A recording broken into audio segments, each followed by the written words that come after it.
Boys and girls, your attention please. Presenting a new and exciting radio program featuring the thrilling adventures of an amazing and incredible personality. Faster than an airplane, more powerful than a locomotive, impervious to bullets. Up in the sky, look! It's a bird! It's a plane! It's Superman! And now, Superman. A being no larger than an ordinary man, but possessed of powers and abilities never before realized on Earth. Able to leap into the air an eighth of a mile in a single bound, hurdle a 20-story building with ease, race a high-powered bullet to its target, lift tremendous weights and rend solid steel in his bare hands as though it were paper. Superman, a strange visitor from a distant planet, champion of the oppressed, physical marvel extraordinary who has sworn to devote his existence on Earth to helping those in need. As our story begins, we ask you to come with us on a far journey. A journey that takes us millions of miles from the Earth, where the planet Krypton burns like a green star in the endless heavens. Here civilization is far advanced. It has brought forth a race of supermen, men and women like ourselves, but advanced to the absolute peak of human perfection. As we near Krypton, we see high walls and gleaming turrets. We approach the magnificent Temple of Wisdom, and there in a great hall, Jor-El, Krypton's foremost man of science, is about to address a meeting of the planet's governing council. Attention, gentlemen. Jor-El speaks. Members of the Council, I have completed my solar calculations, and, as much as I dread uttering these words, I have come to the conclusion. Krypton is doomed. Gentlemen, Did I hear him? Gentlemen, hear him out. These internal quakes we've been experiencing, these volcanic eruptions, tidal waves, gas escaping from giant craters, all point to one thing, gentlemen. Krypton is utterly and finally doomed. Why, the man's mad. Doomed? Do you believe this guy? I've never heard that in a million years. I've heard what he said. This guy is nuts. One moment, gentlemen. One moment. There is no cause for anxiety. I am certain Jor-El has made a mistake. True, we have had a few minor quakes and eruptions, but nothing very serious. There must be some error in your calculations, Jor-El. No, there's no error, Roseanne. I only wish there were. The sun is gradually drawing Krypton closer to it. Within a month, possibly only a week, the gravitational pull will be so tremendous that Krypton will not be able to weather the strength. And then our planet will explode like a giant bubble, destroying every living thing on it.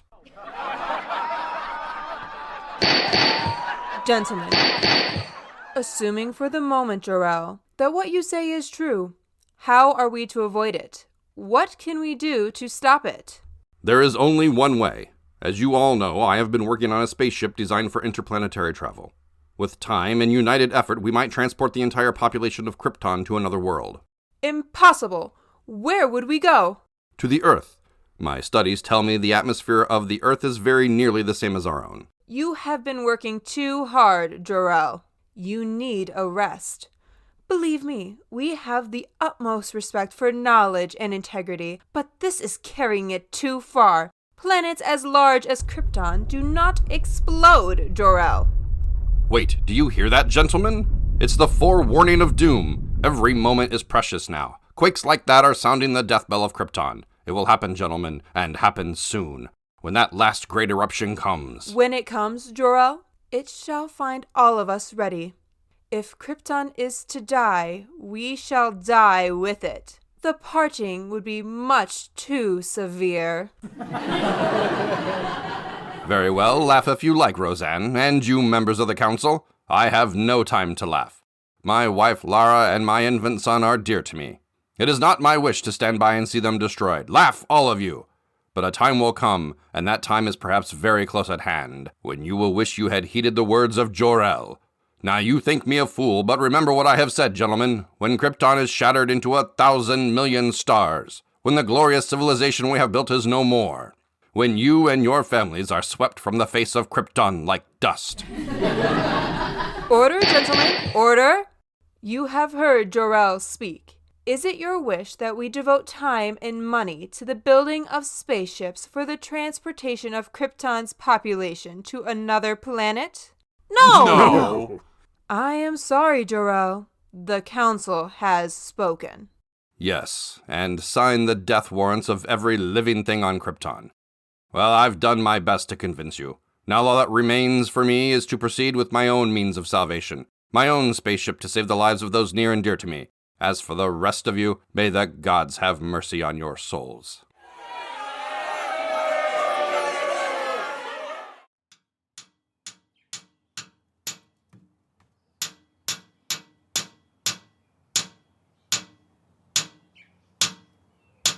Ah, Lara, I didn't see you. I came out to take in the air on the terrace. It's been terribly hot all day. Is it because we're being drawn to the sun, Jor-El? Yes. What did the council have to say about that? I didn't mention it. Is the model of your spaceship almost finished? Yes, I just drove the last rivet. How does it look? Splendid. But will it work? That remains to be seen.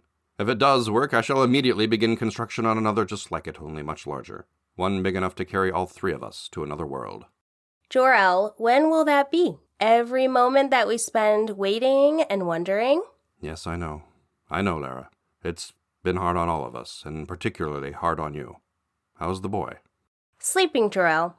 The quake this afternoon frightened him, but he's all right now.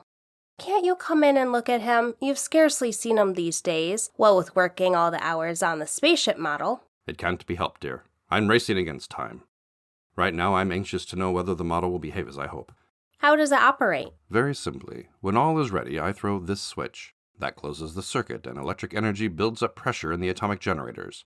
Then at the final moment, the pressure forces the ship from its carrier and speeds on its way. But where does it go?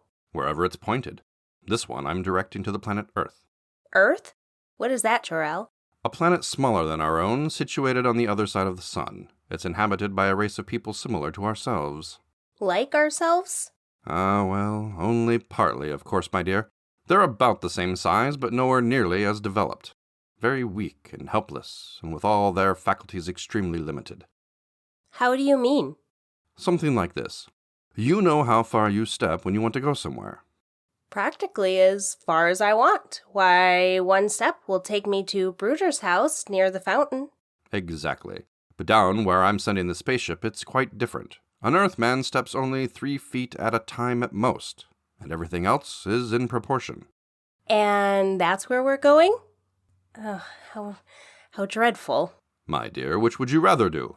Go to Earth and live, or stay on Krypton and die? I'll do anything you say, Jor-El. Anything. It doesn't matter to me whether we live or die, as long as we're together. It's only the boy I worry about. Yes, I know. Oh, Lara, darling, don't worry. He'll be saved. When are you testing the spaceship model? In the morning. Just as dawn breaks, I'll set it on its way, watching its flight through a high-powered telescope to see whether it lands safely on Earth. Is Earth the only planet place where we can go, Jor-El? We couldn't breathe on any other planet but the Earth. It happens to have an atmosphere similar to Krypton's. I suppose you know best, Jor-El. Are you coming in? It seems to have gotten oppressively hot. Yes, it has. I wonder. Lara, do you hear that? Yes, Jor-El. What is that? Subterranean explosions. Do you feel the ground trembling? Yes, I do. Jor-El, do you think... Lara, I'm afraid it's come. Where is the boy Kal-El? What do you mean? Get him quickly. This is the end. Jor-El, what can we do? Nothing. I'm not ready. Oh, what a fool I've been to delay. It isn't your fault, Jor-El. You did all you could. If only this model were large enough, we could take the chance. Jor-El, will it carry one of us safely to Earth? Oh, I think so, but... Lara, where are you going? Stay here with me.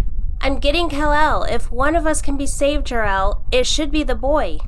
No! Lara, come back! If one must go, it should be you! Lara, I said come back! Come back!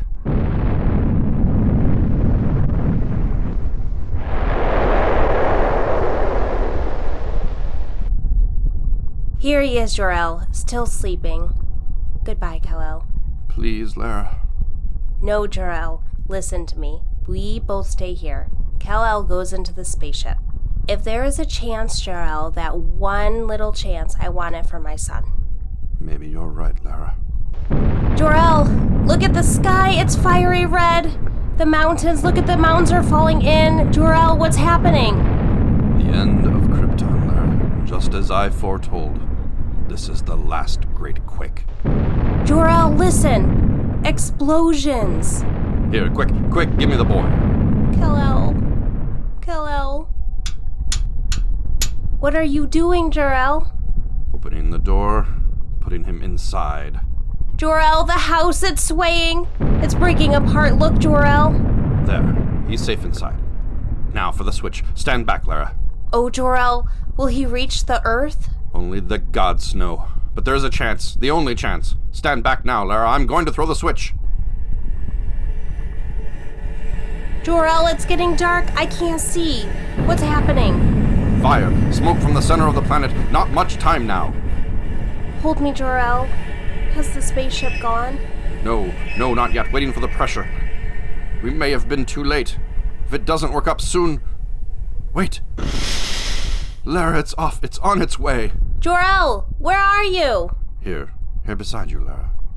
Listen, can you hear me? Our boy, Kal-El, our son, Lara, he's on his way. On his way to Earth. Kal-El! So the tiny rocket ship roars into the uncharted heavens as the mighty planet of Krypton explodes into millions of glowing fragments, glittering stars to remain forever in the night sky. Jor-El and Lara, devoted parents of the tiny boy, perish in the giant quake that destroys Krypton. But what of the rocket ship? Does it reach the Earth? Does it find its mark in all the far-flung darkness of space? Remember, don't miss the next installment of Superman. Up in the sky, look! It's a bird! It's a plane. It's Superman. Superman is a copyrighted feature appearing in Action Comics magazine. The Fenton Village Players thank you for listening to the WFVP Radio broadcast series. This first episode of The Adventures of Superman, the Baby from Krypton, was voiced by the talents of Bart Berger, Charlie Emmons, Kevin Emmons, Katie Honan, Katie Langle, Mike Olson, Tina Olson, Daniel Reagan, Stephen Shelton, Nadja Terrell, Lisa Treese, and Tanya Watkins. To learn more about our series, visit www.fentontheater.org.